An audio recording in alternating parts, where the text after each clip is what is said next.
Assalamualaikum warahmatullahi wabarakatuh. Selamat siang semuanya. Untuk pertemuan kali ini, Bu Vanessa akan menjelaskan terkait part sampel t-test. Nah, kalau pertemuan yang lalu kita sudah membahas terkait sampel t-test. Nah, ini untuk part sampel t-test itu kita akan membandingkan hasil tes antara sebelum dan sesudah perlakuan. Misalkan dalam penelitian di Prodi Pendidikan Bahasa Inggris, kita akan memberi perlakuan kepada kepada siswa dengan cara misalkan memberikan treatment, yakni memberikan apa ya, misalkan musik musik dengan bahasa Inggris. Nah, kita akan melihat apakah antara sebelum diberikan treatment dengan sesudah diberikan treatment itu ada perbandingan rata-ratanya. Nah, sehingga untuk menganalisis eh, hasil penelitian tersebut, kita bisa menggunakan analisis SPSS dengan uji part sample t-test. Nah, seperti yang ini tertera pada layar bahwa uji T untuk data sampel berpasangan membandingkan dua variabel untuk satu grup sampel tunggal. Jadi ada dua data, tetapi diambil dari satu kelompok sampel tunggal. Nah, contohnya ini, misalkan ada nilai tes, kita udah peroleh ya data sebelum perlakuan, yakni pretest, dan hasil sesudah perlakuan, yakni post-test. Nah, kita akan menganalisis apakah terdapat perbedaan rata-rata antara sebelum dan sesudah, atau perbedaan rata-rata antara metode lama atau yang selama ini diberikan ke siswanya dengan metode baru. Ya, sehingga seperti biasa sebelum kita melakukan analisis, kita rumuskan terlebih dahulu hipotesisnya, yakni H0 itu mu1 sama dengan mu2.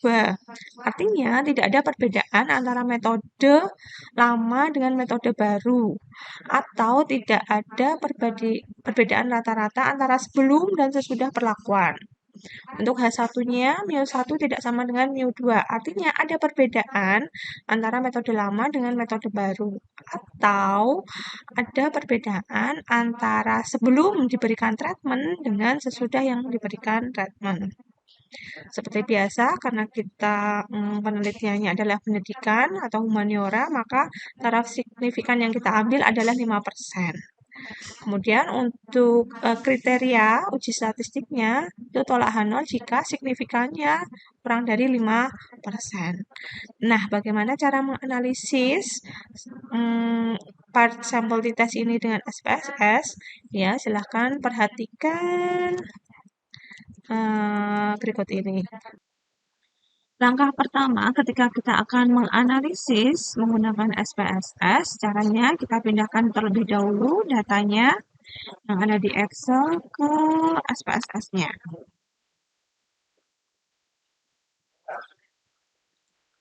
Kemudian kita ubah nama kolom yang di atas ya. Kita klik variable view. Tes. Desimalnya kita nolkan, labelnya kita beri nama tes juga, tetapi tanpa tanda hubung ya. Kemudian post test.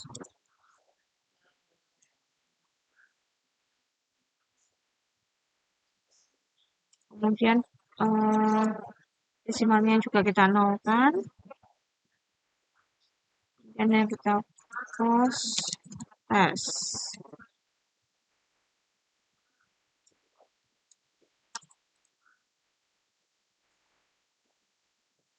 Oke, sudah berubah. Kemudian kita uji normalitasnya terlebih dahulu, sehingga kita bisa lakukan uji part sample t-test. Caranya adalah klik analyze, kemudian parametric test, kemudian dialog, klik yang sampel komunitas, masukkan dua variabelnya ke variabel list, dan oke. Nah, sudah diperoleh hasil outputnya. Copy. Kita pindahkan ke Word-nya.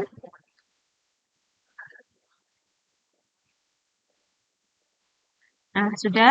Kalau sudah, baru kita tuliskan hasilnya, di mana nilai signifikan untuk yang retest adalah 0,20. 0,20 lebih dari besar 0,5, maka nolnya diterima. Artinya data berdistribusi normal. Sedangkan untuk postasnya 0,128. Ini juga lebih dari 5%. Nolnya diterima.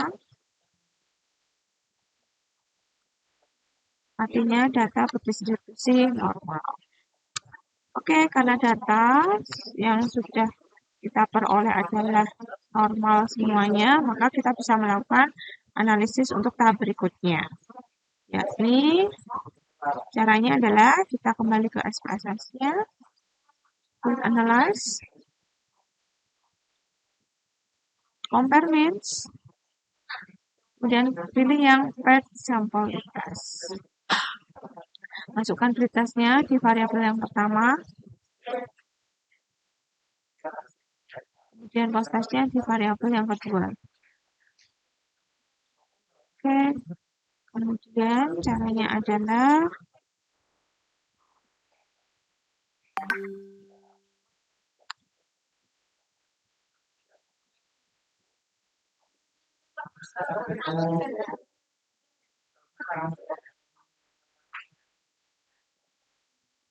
sudah kita klik OK.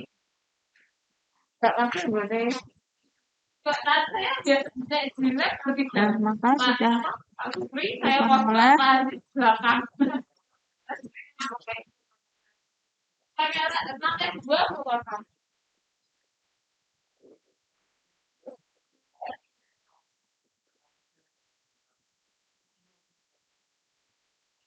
nanti akan ada 3 tabel ya.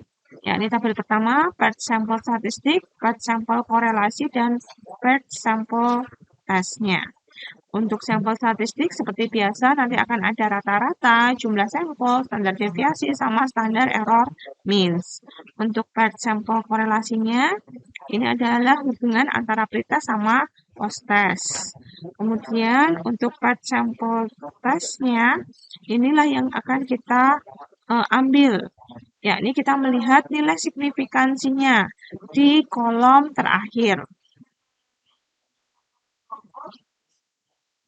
Maka kita lihat outputnya, kita copy saja ke Word.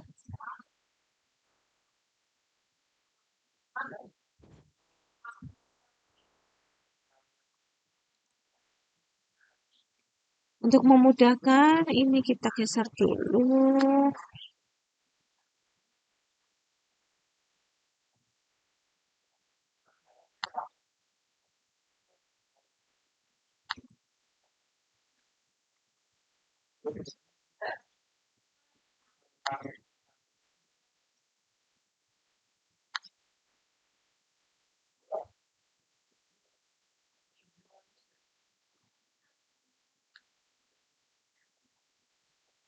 Kita lihat bahwa nilai signifikansinya adalah 0,000.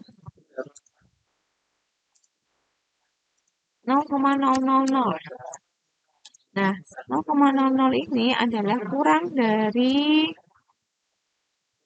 5% atau ketetapan yang sudah kita tuliskan tadi. Nah, sehingga karena kurang dari 5%, maka tolak H0. Artinya, tidak ada perbedaan antara sebelum dan sesudah perlakuan. Ini kurang dari 5%. Artinya, oh maaf, tolak H0. Kalau tolak H0 berarti yang diterima H1-nya ya, maaf.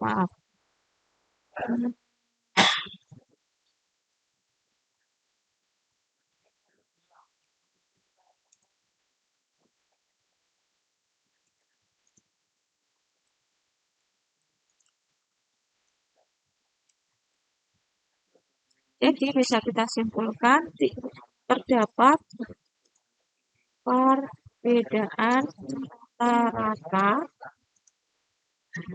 sebelum dan sesudah perlakuan. Nah, untuk melihat berapa rata-ratanya, kita bisa lihat dari output yang tabel part sample statistik. Di sini akan terlihat nih rata-ratanya. Yang satunya adalah 56, yang satunya adalah 69.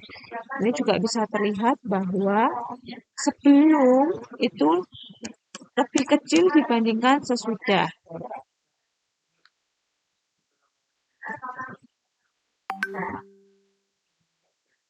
Yakni sebelumnya adalah 56,83 dan sesudahnya adalah 68, bisa kita lihat di sini adalah 69,83. Oke, sudah selesai untuk cara menganalisis menggunakan uji part sample t-test, yakni menguji satu sampel tetapi dari dua variabel yang berbeda, yakni sebelum dan sesudah.